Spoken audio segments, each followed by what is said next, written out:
everyone. Welcome to our episode of 1, 2, 3 Wrestling right here on SRB TV. I'm Kristen, as always, joined by Nick Slade. This guy. And brothers. That guy. Yeah. I remember it's like near on my camera. So on this episode, folks, we're doing predictions for AEW Revolution 2023. And as of right now, Korea's just after Dynamite aired. It's only 8 matches. And I'll explain why it's not 9. And it's get started with this. So a lot's happened over at AEW. Lately, very heavy. We kind of teased it when we said this was going to, we're talking about predictions for Revolution. We're going to talk about Revolution next. Kind of teased it that AEW hasn't been doing great. And it's not in terms of like wrestling, because it's still great. Like AEW's delivering some great pro wrestling matches. It's the stories around them. Apparently Matt Hardy, I think on his podcast, said that recently, that like the focus should be also on like as much on the story as it is on the matches. And you can easily tell at this. There's a really good subreddit on a Square Circle subreddit. There's a really good thread about this issue, multiple topics. Kristen, we should post that in the description. I will post that. Yeah, I'll make sure that gets posted. But yeah, it has been rough. I wouldn't say rough for AEW. It's one of those things where the cracks are finally starting to show. And just, yeah, well, it is what it is. But we're going to get started here. Luckily, we only have 8 matches tonight, folks. 8 yeah, but one of them's going to be an hour. Dude, do you remember? I was thinking about this. Do you remember the last time AEW ran a pay-per-view with just less than double-digit matches? Yeah, but one of them's going to be the length of 4 matches. No. On average. No. I know. Look, I get it's an hour, a 60-minute Iron Man match. I get that. I'm just saying, when was the last time we were in single digits for the main event of an AEW pay-per-view? I am going to find out, or unless you already know. Because Full Gear was, I think, 10-ish? 10? All Out last year was dog crap, and mostly dog crap. And, that was, 12, 13? Oh, my God. I'm just going back, and we're, 13, 14, 12. Do not count the pre-show match. I'm just talking about main show matches. Oh, I don't even have to count the pre-show matches. Look at this. Double or Nothing 2022. Not counting pre-shows, 12 matches. See, it's been a while, so only 8 matches. Like you said, there's a 60-minute. 12. I'm looking forward to the 60-minute. Here. Okay, yeah. Not counting the pre-show match. Last time they were in single digits was Full Gear 2021. They had 9 matches on the main show. Jesus Christ! It's been 2 years. 2 full years. 2 full years since the last single digit main event. God damn it. So it's been 2 revolutions since I see what he did there. That was clever. But yeah, it's been another one of those where I'm trying to think not 2 years, I'm trying to think of 2 months. Yeah, I'm looking at a match card now. I'm trying to think of what I'm really invested in, and it's story-wise, and it's not much. Honestly, I don't get any good vibes. I mean, I think the show itself is going to be good, but yeah, I know a lot of people, and certain people we both know, but the wrestling's still good. It's yes, pro wrestling. The wrestling's very important, but what separates wrestling from any other combat-related programming is the storytelling. Okay, so it's spectacle. Okay, so first up is Glitter just came out. Okay, that's right. First up is Christian Cage versus Jungle Boy Jack Perry. It says here a singles match, but on Dynamite, Christian Cage heavily implied it was going to be a street fight. Heavily implied in his promo.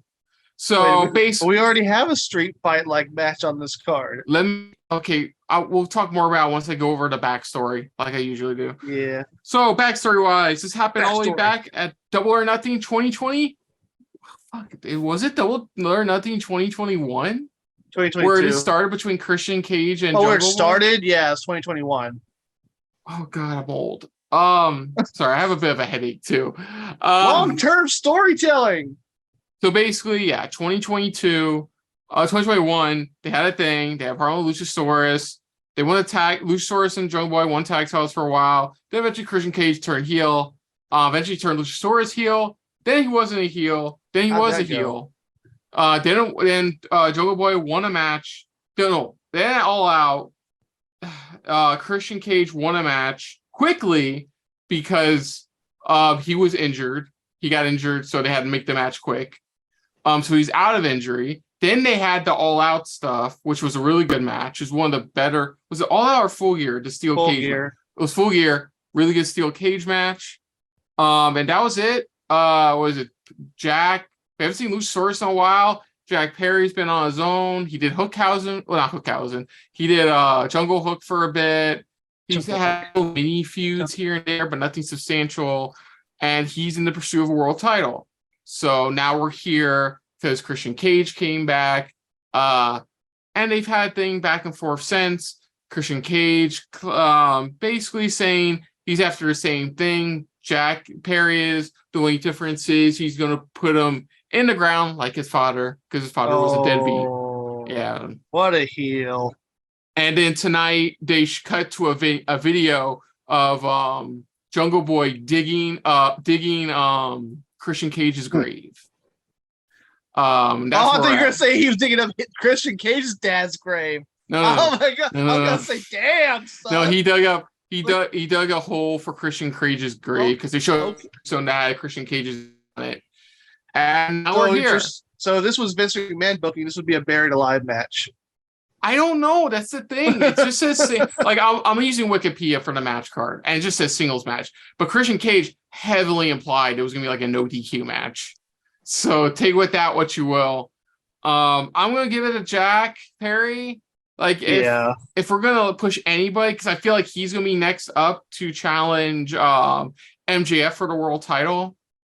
So I would say he needs to finish this feud off so you can focus on MJF and possibly have a title match at Double or Nothing.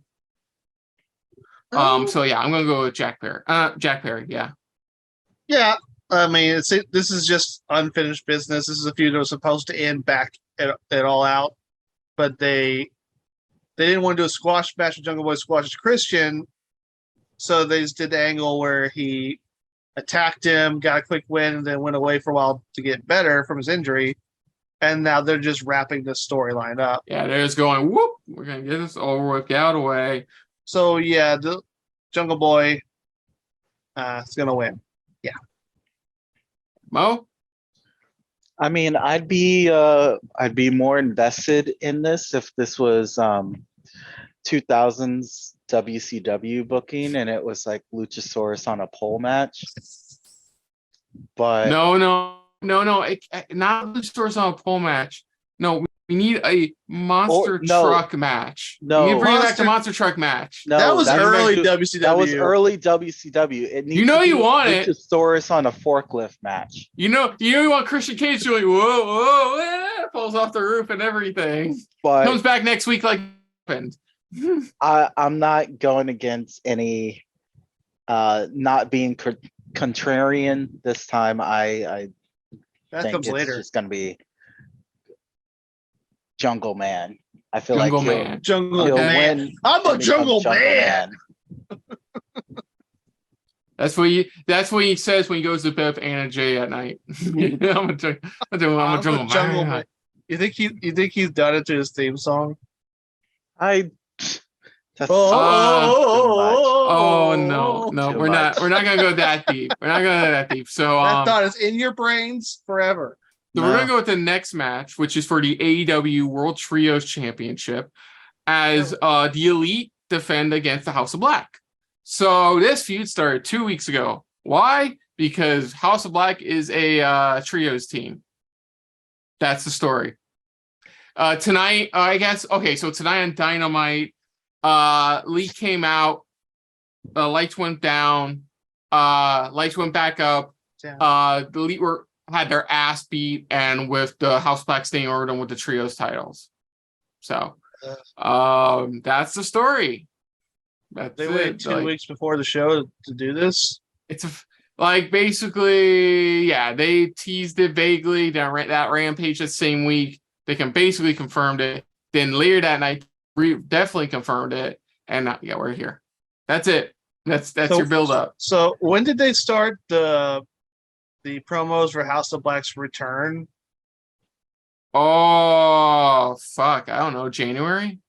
So they've had since January-ish. January to build this up, and they waited 2 weeks before the show. I don't know what to tell you, bro. I don't know what to tell you. And we already discussed what AEW's lacking at the moment. So that's all I'll say. Speaking of, congratulations to Buddy Murphy, who won the Melbourne City Melbourne City Wrestling Heavyweight Championship for the second time in his career. That's nice. As for this match, this is, what sucks is like if the Elite were still reigning champs between now and between when they initially won it All Out and now, I would have just easily said House of Black. But since now they're technically two-time trios champions, it's kind of difficult to say, honestly. Yeah. We already know another one of the problems with their tag team division right now is that all focus was on the tag team titles, not all focus on the trios titles, and that focus is still muddled. Yeah. Yeah, I could still see the Elite losing because they can afford it, I guess, to have a short. It's not 52 days, isn't it? But which would be how many days they've held by the time we get Sunday. It's nothing to sneeze at, and they're just basically completing the run they were gonna have. So I can see House of Black winning it. I just wish there was more of a story to it, get some personal feelings in this thing, I guess House of Black. They said their usual shit a lot of heels say about the Elite, Well, I think one reason also the House of Black needs to win is because they just came back after being on hiatus for whatever the hell was going on with that. Where they were implying that Malachi Black was going to leave AEW or whatever. And they just come back, and if they lose the Elite, their momentum's dead. It's just gone. So they need to win. But that's if you care about storytelling. So you're going to go, I'll agree with you. I'm going to go with House of Black. I'm going with House of Black because that's what makes sense to me. I feel like they need it. Elite don't need it. They need it more than the Elite, yes. Yeah, Elite. Oh, god damn it. It did it again. Well, I'm going to talk while I'm getting my camera fixed. The Elite don't need it. I think, if anything, they are more than well deserving of just not having titles because, A, they technically still help run the company, and B, they're fine without they're big enough them. Stars to where they don't need it. The House of Black need this because they need to reestablish them. Honestly, that's my biggest issue is they really need to establish the House of Black. So I'm gonna go House of Black just because I wouldn't be surprised if the Elite win. I know, Nick, you just agree with House of Black. Mo, do you have any other thoughts? I, yet again, am going to go with the flow. I think the House of Black is, they were going to be my pick regardless, just because, it would be more interesting at this point to see what they would do as champions. And at this point, they would be the third trios group that I can think of that should get the trios titles. I mean, we've already had Death Triangle, the Elite twice now, and then House of Black. The next trios type group that I could think of would be Best Friends, but yeah, that's what I was gonna say. I'll get to why it's not Best Friends for this pay-per-view in a bit, but well, I just saw what you're probably gonna talk about. Yeah, and also there's plenty of other trios teams that exist, and also they can just throw together. But Mo, what do you think? I had an interesting idea. House of Black. I just had an interesting idea. What was it, Nick? What if a certain United Empire showed up and cost Elite the match? Well, I guess minor spoiler for the Battle Royal. Both tag team Battle Royals. They Aussie Open showed up in both. Nobody knew. Nobody. I didn't even know they were in the first Battle Royal they had. And I only knew they were in the second one because it was the Casino Battle Royal. So they had the Royal Rumble style thing where they counted down the teams. Yeah, because I believe they're in the area for like a New Japan thing or something like that. So they didn't mind being used. Phrasing on that, but like Phrasing. It would be cool. I wouldn't mind seeing House of Black versus like United Empire. But the problem is right now is that like I'm thinking of Will Ospreay is technically a face now, a face again. Like if his New Japan, like his New Japan post conference at Wrestle Kingdom was anything to be said. Well, I don't know. I just feel like they could tie into the Ospreay Omega feud, which if there is going to be Forbidden Door 2, which they probably will be, that would be where to do it. That would make the most sense to me. Yeah. And when was that last year? What month was that? It was It would be after Double or Nothing. So yeah, I'd probably wait on that. Okay, so in our next match, we have for the Women's World Championship, Jamie Hayter defends against Saraya and Ruby Soho. Ruby Soho. So, okay, so Saraya came back. I hate this storyline. I haven't started. God damn! Like, let me get at least a minute in before you go. This sucks. This fucking sucks. Wait, I want you to do, as soon as I'm done explaining their backstory, just say that sentence again, okay? Okay. So Saraya came back at Grand Slam. She got a nice little pop. We didn't know anything. Then we had Full Gear eventually happen. We had, even Tony became champions. Jamie became champion. Both considered full-on champions after Thunder Rosa. Still not back yet for some. But on Spanish commentary now. Let's see. Then I guess TK saw that like Saraya really wasn't like working as a face because like to be honest, she was sounding more and more like a heel day by day. So her and Toni Storm recently turned heel. Jamie Hayter and Britt Baker are technically faces now. Ruby Soho's caught in the middle of this because this is the funny part. This is supposed to be a ex-WWE team versus AEW Originals group, but doesn't make no sense, all things considered. And Ruby's in the middle because, for reason. And then if you think about WWE career, why would you want to be affiliate of WWE? Saraya's even said on non-kayfabe stuff that she wasn't like appreciating the way WWE was treating her. Like, no, I don't know what they're talking about because WWE sucked. Because they're totally calling Nash and Wolfpack. They started spray painting. Now they started spray painting people with the letter L on their backs. Oh no! Just going full NWO with this? No. My favorite one. Them spray painting Toni Storm. No, I'm not done. Let me finish. This is fucking hilarious. It was a couple weeks. It was a triple. There was a Tony, Britt, and Ruby. They spray painted Tony's ass. Saraya spray painted Tony's ass with spray paint. Just so she can do the Rikishi hip bump in the corner to get some of the paint on Britt. Ultimately, Ruby won that match, and then that's where they basically have officially set up it being a three-way between Saraya, Ruby, and Jamie. Go on, Nick. Say the sentence.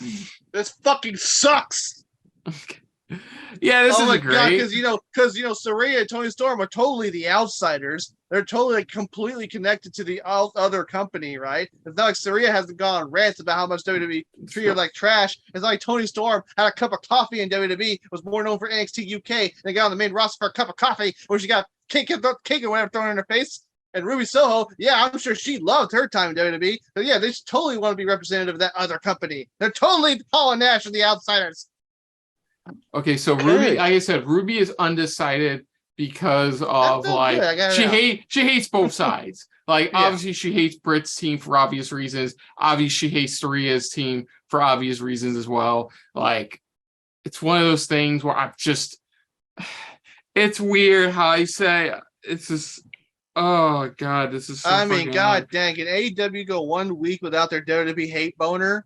They didn't see a doctor about that. no, It's been lasting longer than 5 hours. I don't want to stay in this forever because I can go on a tirade about their women's division. I can also go on a tirade about WWE's women's Their division. women's division but, been a like, mess from day one. I can go on a tirade about all manner of the women's divisions, maybe Impact, but I don't watch Impact to fully back like they have the best women's division. I say they have one of the better ones. Honestly, they do. But like, oh god, like Jamie Hayter was supposed to turn face like a million times now. Now Britt's technically a face again, which makes no sense. Yeah. Saraya's a heel, which look, I don't mind Saraya turning heel. I don't. That's fine. I don't care. It's like she wants to turn heel. That's great. If she wants to be this whole XW, yeah, that's fine. But don't make it a thing where you drag in Toni Storm, who we all know had a extremely shit time on the main roster. Like, should we bring up the whipped cream pies again? Like, I think I brought that up. I called it cake, but I was angry and my memory was hazy. That's okay. I corrected you, but I didn't. I don't want to like be rude. I didn't want to be rude. We'll deal with it later. Yeah. With all that being said, yeah, Hater's retaining. I like Hater. She's over with the crowd. I feel like she needs to be detached from Britt to see if she can really make it on her own. But as of right now, she's been doing great. I wish her the best in this match. Like, I like Jamie Hayter. Like, she went from 0 to fit to now one of their top women's stars in a matter of like 0 to hero, just like that. Yeah, but I'm going with Jamie to retain. To be fair, I might see Ruby winning it because they haven't been using Ruby until now. They haven't been using fucking Nightingale. I'm just gonna.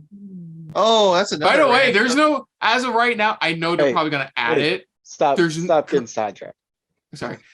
As of right now, there's no TBS title match on this card. Oh no! None. And she she wasn't on Dynamite. No, she wasn't on Dynamite at all. She was not at all on Dynamite. So they could pull something out of their ass on Rampage for the pre-show, but I'm not counting pre-shows in these predictions because I've gotten no pre-show prediction matches to confirm. Okay, so that's another thing. Mo, sorry, we ran on a tangent, Nick. Mo, any other thoughts on this triple threat and who you think is going to win it? I have nothing of any possible value to add. You sure? I am quite sure at this point in time. I think enough has been said. Okay. I made my point. Okay. Speaking of stuff we wish would just die, we have Chris Jericho versus Ricky Starks. JAS banned from ringside. Originally, they had it billed as everybody banned from ringside, but they changed that recently. Yeah. Well, yeah, because they realized then they'd actually need a cameraman there to actually film the match. No, I'll explain a bit. So this feud already ended. Weeks ago, this feud already ended. Jericho challenged Starks. Starks won. That should have been it. No, it didn't do that. What happened was we had Action Andretti join the fray again. That didn't work out. We had him do this gauntlet thing with JAS. That didn't work out. So Starks to get another opportunity at Wrestling Jericho. That didn't work out. Then Starks tricked Jericho in last week's Dynamite to the match, but JAS would be banned from ringside. So we're back at square one, even though we already accomplished everything we needed to on just square one. Yay. Yeah, it says. What is up? This is a pattern. Yeah, I don't know what to tell you, man. So so the reason a lot of people are speculating why they switched it back to JAS instead of everybody is the fact that Jericho's still going to use somebody to interfere, but it's going to be somebody outside the JAS who's technically not JAS. Because until they let me explain. He recently got the trademark for Jericho. Oh, wait a minute, but he can't use the Big Show name. But yeah, he can still use Jericho. It's not Big Show. He's not using Big Show. He's using Jericho. He can still use Jericho. He's not using his Big Show's name. Well, what am I gonna do? Yeah, but no. I just want this to end with Starks on top because Starks was on such a good build up. Beat Jericho. He hadn't had too many losses. He's been doing great, and then this fucking feud started, and this fucking feud wouldn't end. This is another JS feud that just won't fucking die. I'm just hoping Starks wins so we can move past this. Yeah, like I said, it's what is up with the past good number of Jericho feuds where they just go on a little too long? I think that's the problem with pay-per-view. Their pay-per-views having such big gaps in terms time. They have to fill that time, so they stretch out these storylines to get to the next pay-per-view, and it just drags it on too long. Yeah, they need to pace these stories better. Yeah. Sorry. Do we pick a winner? I chose Starks. Oh, Starks. I think Starks should win because the story should end. I have a feeling it won't, but I'm going to try to be positive in this one and go Ricky Starks. Okay, Mo, any other thoughts? And who you think will win? I'm going to say that Jericho's going to win, and then this is just going to carry over to the next pay-per-view. It's not even until fucking May. Hey, well, that means we have so much more time with this. Ricky Starks saw his shadows, so 4 more weeks of this storyline. And our next match for the TNT Championship, Samoa Joe defends against Wardlow. Now, look, I'm going to be fair about this. This is the only one. This is one of the only couple matches that actually has an interesting story going into it. Yeah. Because they finally explained why Samoa Joe cut Wardlow's ponytail. They did a really cool segment with backstage interview with JR, and Wardlow explained his dad, I believe was a wrestler, or he grew his hair out to a point where he could tie it up, and and his father unfortunately died and stuff like that, and he grew out his hair and tied it up in honor of his father. So Joe cutting off that ponytail was a sign of disrespect to Wardlow. And that's where we're leading into this match. Now, I want to also know, because the Face of the Revolution ladder match was shown on tonight's episode of Dynamite. Yeah, why would you do that match on a Dynamite? No, look, I'll tell you that this way, because it probably is going to spoil who may be winning this match, because the winner of this match, of this Revolution match, will face Powerhouse Hobbs next week, the winner of the Face of the Revolution ladder match, who I was going to pick anyway to win because it made the most sense. Oh yeah, when I saw the lineup, I was like, yeah, it's Hobbs. It was now to be fair, it was a good match. Though there was a couple spots where the refs had to kind of help out because there were some spots where the ladders got a bit too dented and twisted, and some spots needed somebody to hold the ladder. But yeah, I'm gonna see. This is the thing, because it was the TNT Championship was on Darby for a month. Then Joe got it back. Why? Then Joe got it back, and now he's current Ring of Honor TV champion. Still, I'm gonna for a while. I'm gonna go for Wardlow. I feel like this is just some way to reignite Wardlow's push again, because his original run wasn't great because they didn't book him right. Don't let me finish. Then I'll let you go. Give me a sec. I know. I'll just say, for fuck's sake, I'll just say Wardlow wins, and it takes on Hobbs at Dynamite next week. But what do you think, Hobbs would win, or do you think Wardlow retains, or what? I guess my basis would be on whoever won the ladder match, which in this case was Hobbs. That's the thing about this. When Joe won the belt, I was like, okay, they're probably going to do a thing where he drops it back to Wardlow because he's still Ring of Honor TV champion. Then he shockingly loses it to Darby Allin. I'm like, oh, okay, that came out of nowhere. I was like, okay, maybe Joe and Wardlow are going to fight over the Ring of Honor TV title, and this is a way to get one of the belts off Joe. Then a month later, Joe gets it back. I'm like, well, he's double champion again. And now Joe's going to lose it back to Wardlow, apparently, I think, in this match. And it's the problem we were having with the Scorpio Sky Sammy Guevara feud, with the belts just popping all over the place. And I have to tell you, man. Because, okay, look at it. After Wardlow's 136-day reign, pretty decent reign, length reign, Samoa Joe held for 46 days, Darby Allin held for 28 days, and assuming Joe does lose this Sunday, that'll be 28, 29, 30, a 31-day reign with his second run of the belt. Mm-hmm. I'm like, come on. It's just, I know sometimes TV titles just kind of jump all over the place because it's supposed to be defended all the time, but damn. I'm gonna do. I got Ron Simmons. Damn. Okay, good. Now who you got?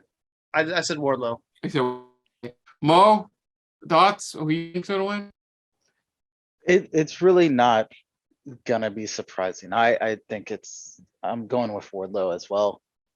I mean, I enjoyed seeing a title on him after all the build up with everything leading up to him eventually getting the title, but then it was like, yeah, that I don't know. It's like they just kind of forgot about him. I mean, his first feud was fighting a bunch of security guards. Yeah, all those poor security guards. Maybe Wardlow Part 2 would be better. Maybe they'll Dark Knight this or Empire Strikes Back. The sequel will be better than the original. Okay. So next up, in a Texas death match. Now, for those who don't know, Texas death match rules indicate it's, no DQ, anything goes, but it does have last man standing rules. Last time I remember when Moxley had it against Archer. So it's a count of 10. The opponent has to stay down to a count of 10. Then it's just a last man standing match. Yeah, basically they just call it Texas death match. Yeah, we got a guy from Ohio fighting a guy from Virginia having a Texas death match in California. So this feud's been going on.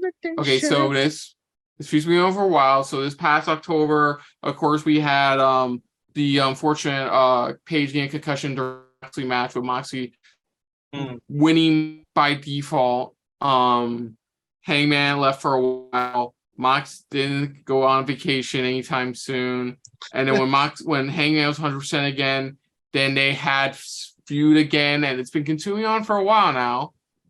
With their last match they had ending in like a roll, unintentional roll for the sound of it, and both guys pissed that that's how it ended. So they are finishing up this rivalry at Revolution for the sound of it in a Texas death match. Evil Uno had a pretty good bout against Moxley last week because Dark Order are just fucking sick. They said this was they're fucking sick and tired of Hangman Trium. They're just there. They were tired of them treating like that, and that's why they're doing this. We basically said, look, we don't care what you're not going to stop us. We're going to help you out no matter what. And it was a good match. I watched it. It was a good match. Evil Uno got busted the fuck up. Obviously, someone else actually bled a Moxley match.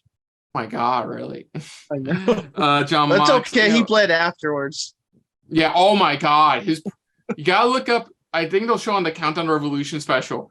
Moxley did a promo backstage. He was literally dripping blood from his face with his promo. Like literally, he was dripping blood. The camera guy cut down to him, literally dripping blood out of his face. This man knows how to bleed. He needs to stop. That man's gonna need a blood transfusion. That man's feeding all the starving vampires of the world. Mo, would you give Moxley a blood transfusion if he asked you for it? He just wasted.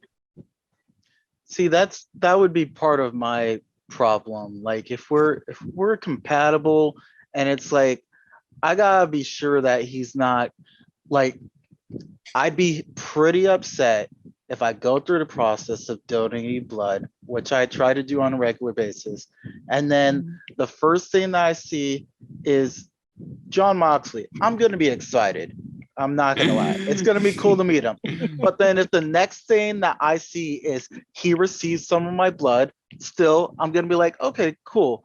Glad he's I guess something's going on where he needs my blood. And then the next step is I see John Moxley get hit by a 2x4 in the face that's wrapped in barbed wire. And I'm like, come on, man, that was just 5 seconds. 5 seconds. And this is why I'm glad I asked Mo that question. Okay, with that being said, though, Oh, I didn't pick a winner. I feel like Hangman Page needs to win this. So that way John can go home and be a family man. Go home and be a family man. Today, this man has not gone on vacation yet. He's supposed to go on one all the way back after All Out. I mean, this poor man is like the older cop in a buddy cop movie. I was just 3 days away from my vacation, and they keep pulling me back in. No, if they're talking about vacation, they're the ones that end up usually dying. It's either vacation or retirement. And they're just like, it's been too long. Okay. So, here's how it should have happened with William Regal. They should have been in a cafe talking about, like, they're going to get MJF no matter what and stuff like that. They're going to do it no matter what. Regal's 3 days from retirement. And then Regal shows a picture of his family, which is his son from NXT for some reason. He shows him a picture that he says, I'm gonna enjoy time with him and stuff like that. Then a guy comes in crashing on a motorcycle, comes in, zooms in, shoots down William Regal, bloodies him the fuck up, drives off. He holds him in it. He holds Regal in his arms, and then he just yells out, Mendoza! And then he whispers, Rosebud. And different movie. For those who got that reference, A fucking plus if you got that reference. But no, I'm gonna go with Hangman. That's a classic. I'm gonna go with Hangman Adam. No, reverse it. It's Moxley dying in Regal's arms. If Moxley hasn't died yet from all the blood he's lost, I don't think anything's gonna get him. I mean, God's sake, it's just becoming a running joke at this point with how many times Moxley bleeds. Okay, but I think it's going to be Paige. I feel honestly, like Moxley just needs some time away. Like the other members of the BCC are acting like complete heel assholes now. They are. Like even like Yuta had a good match with Cassidy, and Yuta like an a-hole. Daniel part of their group technically still. Like Moxley needs a break. We need Moxley to go away for a bit. We just go away for a bit. Like man needs to go on vacation with his hot Canadian wife, his adorable child. Like just needs to go. Just needs to go on vacation. He's gonna go on vacation and just start bleeding out of nowhere for no reason. He's not allowed in the pool anymore. It's just a natural reflex of his body. I feel like the Blackpool BBC, Blackpool Combat Club. BCC. Club. They're BCC. Okay, I'm sorry. The Blackpool Combat Club. I don't really see a need for their existence anymore. Especially with Regal. Wow, you're talking about Thanos snapping them? God damn, that's cool. No, I mean I don't see why they need to be a group. They don't even really interact that much with each other. Like Claudio's busy with Ring of Honor. Yuta is busy with Ring of Honor. Moxley and Daniels are doing their own things. I don't know. But yeah, I think Hangman needs to win more. I mean, when's the last time Hangman got a big win? Yeah. And Moxley, he needs a, like you say, he needs a break, and I don't think a loss like this is gonna hurt him. I just wish the storyline was a little better, because Hangman's things like, you accidentally injured me but in kayfabe, that's kind of what we're supposed to be doing to each other. And I'm mad. And I'm mad. And I want to fight you. I was like, okay. The whole thing, like, oh, I want to prove I can beat you. I guess that works. I just kind of wish it was done a little better. And for God's sake, John Moxley, it's good. We used to joke about how WWE like he didn't have blood for years, and people's like, yeah, you should have it every so often to make it really impactful. But when you do it literally every match, it loses its value. I'm doing the law of diminishing returns. I'm doing a prediction special with some friends on the Discord channel, and I have to come up with the predictions. I'm doing a prediction. I come bonus questions for extra points on each. Oh, it's one match. of them, like, how long would it take for Moxley to bleed?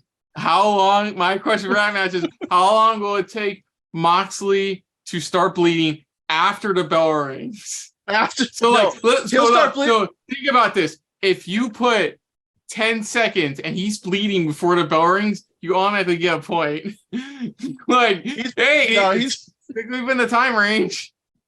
Nah, he's just gonna be walking to the ring already bleeding. We don't even know what happened. Oh, like Goldberg that one time. He fucking hit it, forgot his line, and that was it. Mo, any other thoughts on this match? Didn't Goldberg like slam his head into a wall to hype himself up and just started bleeding that way? Yeah, he did that for a number of years, but then the last time he did it, he busted himself open because he's older and his skin's thinner. And he's an idiot. So he doesn't do it anymore. He retired it. Well, I am I've been going along with a lot of what you guys have been saying because I'm not feeling too crazy. Don't worry, I'm enough crazy for this podcast. But yeah, I definitely feel like it's time for Paige to come out on top on this, and Moxley being able to at least get some well-deserved rest. He's been going hard for a while. Okay, sounds good. So next up, we have the for the AEW World. You spoiled it. You ruined the surprise for the AEW World Tag Team Championship. The champions, the Guns, are defending against the Acclaimed, who cashed in the rematch clause because apparently that's a thing in AEW. Taking on Team TNA. Yeah, who won the first Battle Royale, and the other team, the winners of tonight's Casino Battle Royale, Orangehausen. Woo! Very good, very orange. I don't. Let's just. Okay, now I want to make this clear. Like, I was not expecting. Like I want FTR. I'm not gonna deny that. But if they weren't coming out, I just wanted somebody else. Honestly, fucking hell. Okay, let's start at the beginning. Guns won the World Tag titles off the Acclaimed for some fucking reason. And then Battle Royale started, and they had two more Battle Royales. Acclaimed two Battle Royales. Yeah, so they had a standard one, which Team TNA won, and then they had a casino one as of this evening's recording, which Orangehausen won because Best Friends were too injured to compete. Orange Cassidy, who already had a fucking match at the beginning of the show, beat Big Bill Morrissey, but got fucked up, still retained, teamed up with Orangehausen, and they're the ones that won. And I'm not fucking happy about it. I'm not fucking happy about anything in the tag team division right now. When are you happy? I mean, when I go to WrestleMania, goddammit, that's when I'll be truly happy. I mean, you got a four-way match and only two full-time teams. Like, technically, Lethal Jared are a team, but Jared's like older guy, and it's not really a full-time team. You know what I mean? Mm-hmm. Like, I love Jeff Jarrett. Mm-hmm. Jeff Jarrett's my man. He's a good dude. I like that guy. Mm-hmm. And I like Orange Cassidy and Danhausen. They're funny. Mm-hmm. They're not a tag team, though. Mm-hmm. They're both, I mean, Danhausen's technically in the Best Friends, right? He's kind of there sometimes not. Whatever. Mm-hmm. But you have two full-time tag teams. Mm-hmm. A kind of side, I don't know, they're not full-time, they're not part-time team. Mhm. and two singles wrestlers thrown together. Mhm. I mean, who are the? Let's see. What other tag teams are there in AEW right now? They're full. Like, I mean, you have Private Party. Mhm. Whoever's left in the Dark Order. Mhm. Who else is there? Shoot. Blade and Butcher and the Blade. Mhm. I'm trying to remember everyone. Tell me if I'm forgetting anyone. Let's see. Lucha Brothers. Yeah, the Lucha Brothers. They're not doing anything. Oh no, they were in a tag team battle royal and they got the biggest pop of the night, but they got eliminated. Lucha Brothers. You have Roosh and whoever else is in La Faction and Govern. Oh, you mean Pretty Boy Floyd, Preston Vance? Yeah. Yeah, they got eliminated. You have 3.0. You have the Kingdom. They were in this match. You have the Kingdom. They were actually no. To be fair, they were actually in the casino battle. I know. I'm saying you have all these full-time tag teams, and this is what you give us. Last minute slap together tag team. Yep. In my face. So all out of the way. If FTR, my rule was basically if FTR are here, they're winning. If they're not here, guns retain. They're not here. Did you notice something though when they were announcing all the AEW people who won the Wrestling Observer Awards? Mm-hmm. They didn't mention FTR. Mm-hmm. Like even when they announced the Briscoes FTR who won Match of the Year, they didn't. They only mentioned the Briscoes. They didn't mention FTR. Well, to be fair, but they were in the photo shoot for it, the awards. No. But AEW didn't mention them. Yeah, AEW did this whole social media thing where they showed all the people, all their guys in AEW and Ring of Honor who won the awards, and they ignored FTR. Mm-hmm. And FTR was like, "Oh, what's this?" So either this is a storyline at this point, or FTR is actually leaving. Look, like I said, my rule was simple. If FTR were showing up, they were going to win. If they weren't showing up, the Guns are going to retain. So I'm going to go with Guns retaining. Yeah, that would make sense. I don't see any point giving it right back to the Acclaimed. Mm-hmm. And I don't see as much as I love Jay Lethal and Jeff Jarrett, I don't see them putting on them or Orange Houston. But I just don't see why the Guns are champions. It's not that they suck. I just don't think they're at that level right now. They don't suck. The problem is they're like. I mean, their dad likes to. If the Miz was a tag team, if that the makes Miz sense. was a tag team. No. They're like a. No, let me explain. They're like a mid-card tag team who are like heels, but like TK's been wanting to build them as like a heel threat, so that's why he gave him the tag titles to probably establish them better. Like I get Miz from them. They're not bad, they're not great, they're fine. They're fine. As MJF would say, they're mid. They're really mid. But they're the tag champs. I don't see them losing it so soon after getting them. FTR's not back. If they're back after this happens, I could see them FTR eventually getting them. But as right now, Guns retain. That's assuming FTR decides to resign. Because they could just be going somewhere else. Yeah, but that's all I got. Guns retaining. Yeah, the Guns retaining makes sense. My personal choice would be Lethal and Jeff Jarrett just to piss everybody off. Piss all them slap nuts. I mean, I don't know why people hate. I don't understand why people hate Jeff Jarrett so much. I don't hate him. The problem I have with him is there should be a Top Flight shouldn't be in this match. I went through a number of tag teams who should be in this match. I'm just talking about a lot of people hate Jeff Jarrett. I don't hate in Jeff general. Jarrett.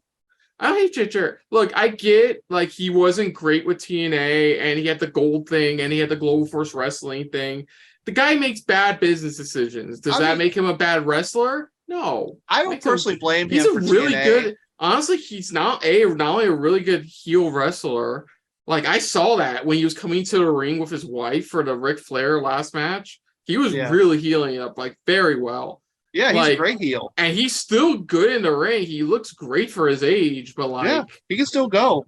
The problem I have is, like, he should be putting over the younger guys, and instead he's in a match with a guy who's already had multiple world title wins across the globe, like, and they're in this match with the Guns, who I'm not a fan of, but probably deserve being here. The Acclaimed, Young Generation guys deserve to be here. And as much as I spoke about Orangehausen, like, fuck, those are guys who could get over. But no, we have the Team TNA. Well, to be fair, someone's got to take the pin. For all you know, I know somebody's got to take the pin, but that could easily be Danhausen. I mean, yeah. Yeah, see what I mean? But I think I don't hate. I think there is a benefit though to having people like Lethal and Jarrett in this match. They are like really established veterans, and a lot of these guys in this match are young. So and it really benefits them to work with veterans like this. So the Too Long Didn't Listen version, Jarrett, good wrestler, just like, I wish he was just putting over other people more often. I mean, to be fair, he kind of is. Like, they haven't won anything really major. They've been putting people over. They put the Acclaimed over. Do you have any thoughts about who should win? I mean, it's going to be it'd be crazy if it just hot potatoed back to the Acclaimed, but it wouldn't put it past them. It's only gonna be the Guns or Acclaimed at this point. It's their show. It's their time to do their thing. And I think everyone else is just there for nostalgia or a little bit of entertainment. Yeah. Value. The only reason they really made is a multi-man match because they just didn't want to do Acclaimed Guns again. So, but if Guns retain, what's next? Like, I guess FTR, but not FTR. Who? Did they just continue the feud with the Acclaimed? I don't know. At this point, I would love the Best Friends to hold them. Like, the Best Friends. That'd be a great team to hold the belts. Like, they've been with AEW since day one. So I guess we're all in agreement, the Guns, or yeah. But in my heart, I'm Team TNA. know, like, your heart's full of slap nuts. Yes, it is.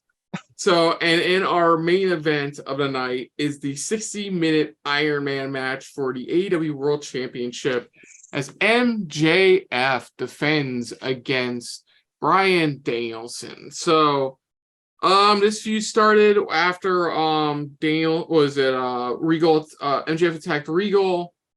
And after that, Danielson was the only one involved in standing up for Regal, even after he betrayed the BCC and nobody agreed with him.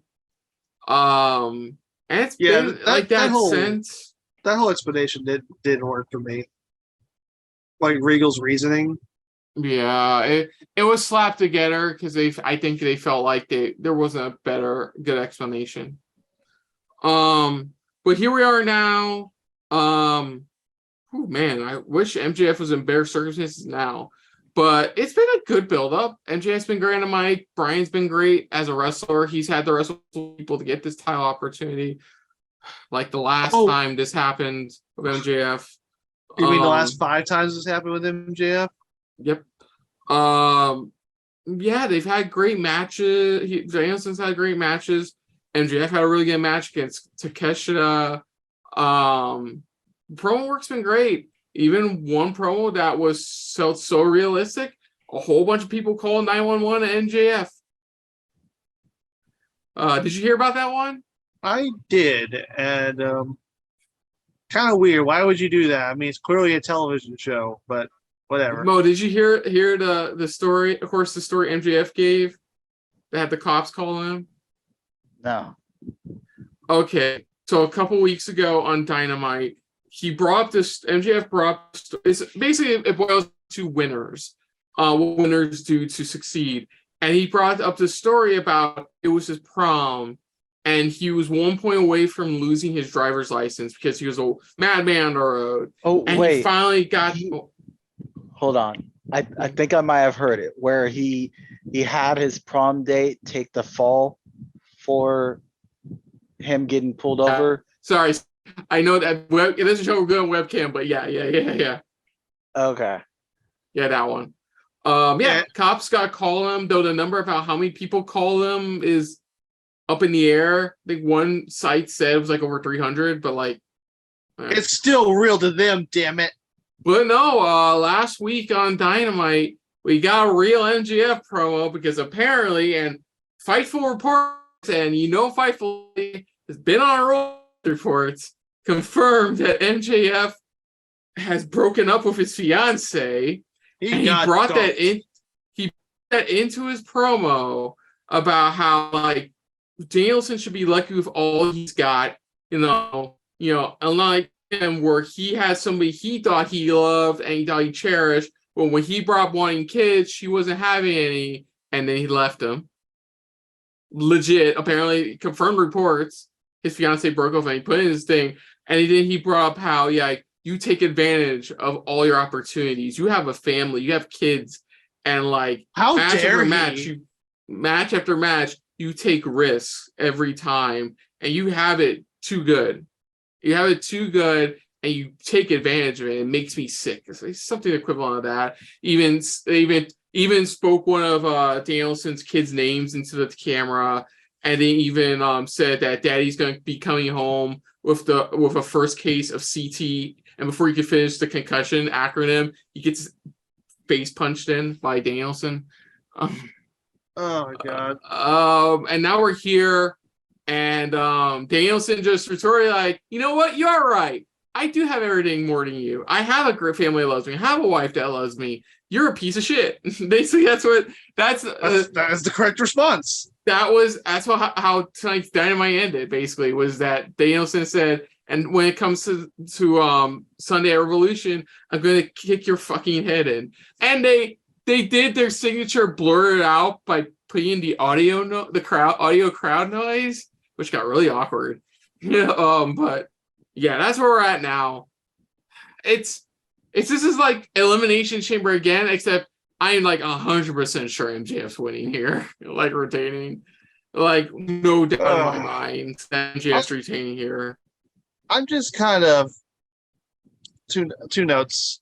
Okay. One, I feel like AEW has not been using Bryan Danielson to his full potential. Like I think we're gonna get that Sunday. I mean, like, yeah, he's putting on good matches. I'm talking about they're not taking advantage of him as a main event attraction because he's not going to be wrestling much longer. He's already indicated that, maybe a couple more years or so, and they're having him lose a lot.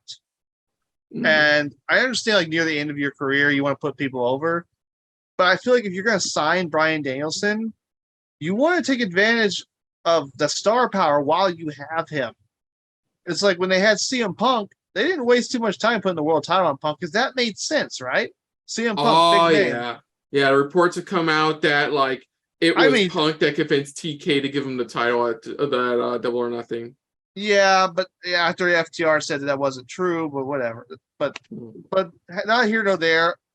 Punk, as an example, didn't work out. But you know what I'm trying to say. Yeah. I understand MJF, you want him to have a long reign.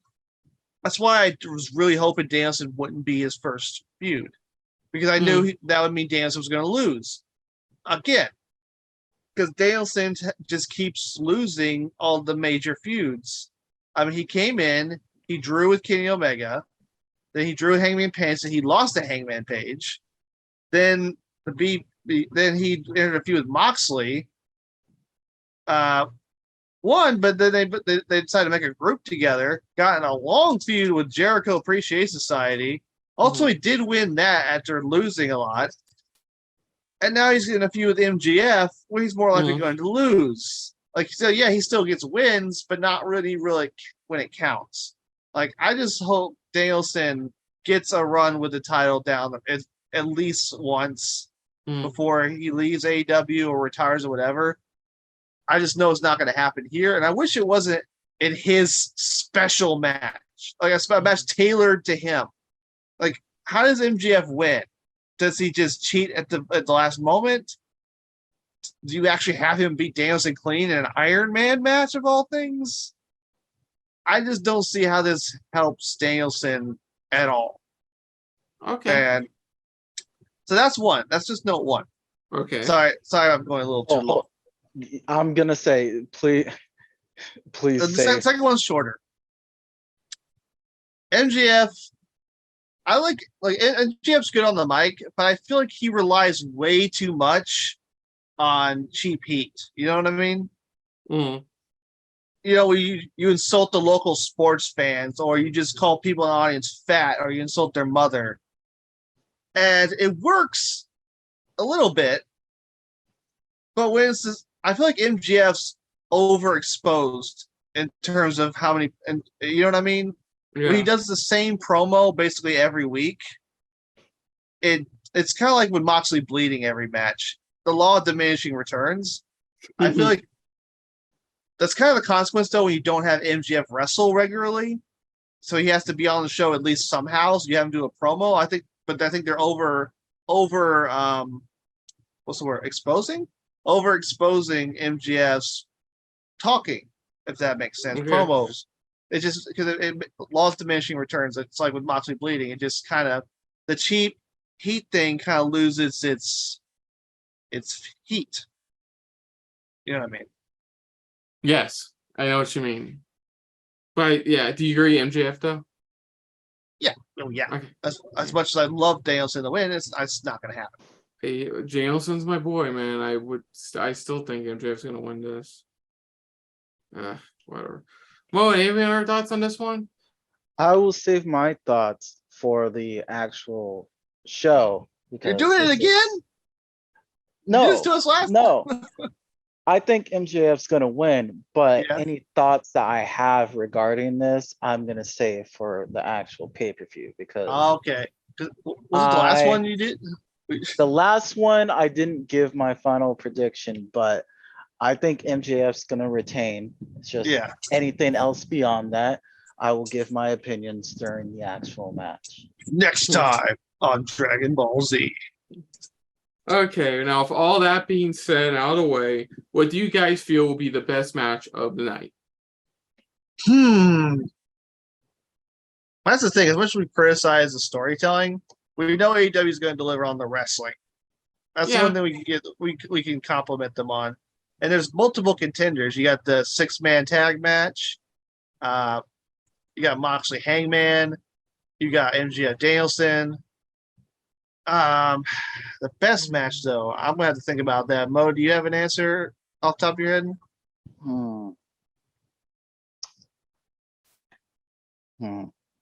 I'm The Texas Death Match. Texas Death Match. That's a good pick. I'm gonna go with the trios title match. I was thinking the trios too, because Iron Man match. I'm sure it's an Iron Man match. Was those gonna be good or bad depending on how you pace the match? But at least I know with the Elites and House of Black, it's going to be full of action. So I agree with the trios title match.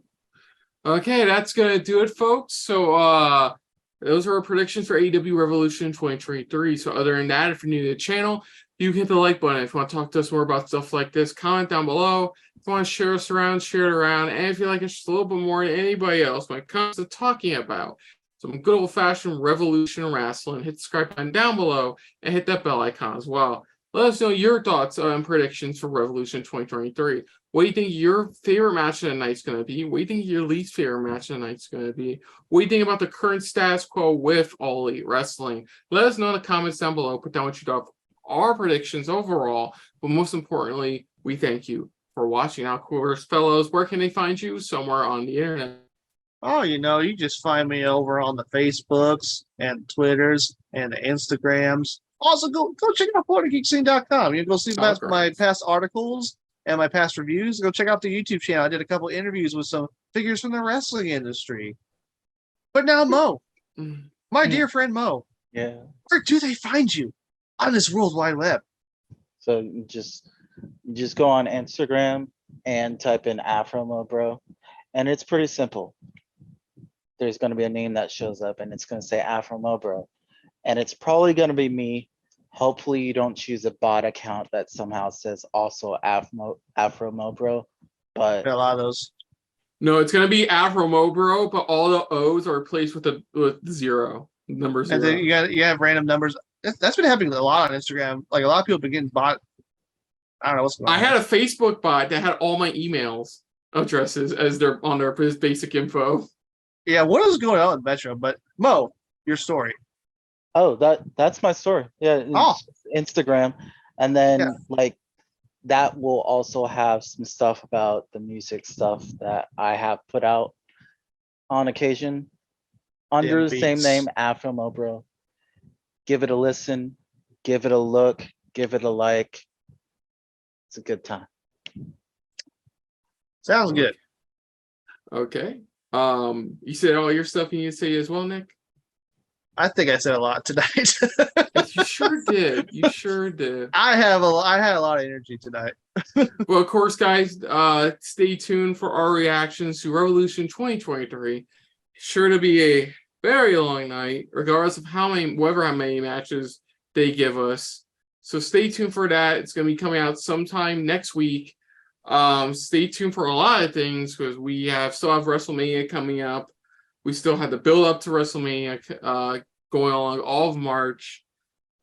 Just stay tuned on this channel for more stuff. But so until next time, I'm Kristen. I'm Nick Slade. I am Mo Brothers. And this has been a very revolution-filled episode of 1, 2, 3 Wrestling. So we will see you guys later. Hey guys, thanks for watching. If you want to check out any of our previous reactions, As well as one of our other SRB shows. check out one of the playlists down below. And if you want to check us out in the social universe, You can find us on Twitter and Stardust, at Super React Bros. as well as on Facebook. At Super Reaction Bros.